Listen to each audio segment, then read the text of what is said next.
कि सपना कैसे देख लेला हमके छोड़ के। तो कहाँ से हुनर लैला हो दिलवा तोड़ के। तो कहाँ से हुनर लैला हो दिलवा तोड़ के। तो केकरा से सिखला सोना मुहावा मोरे के। तो कहाँ से हुनर लैला हो दिलवा तोड़ के।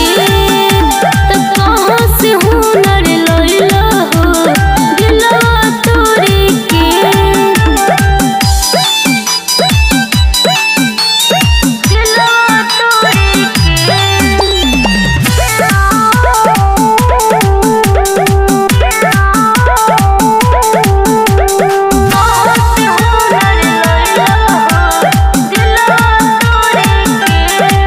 हम तो सोचनी जान तू न दान बड़ हो।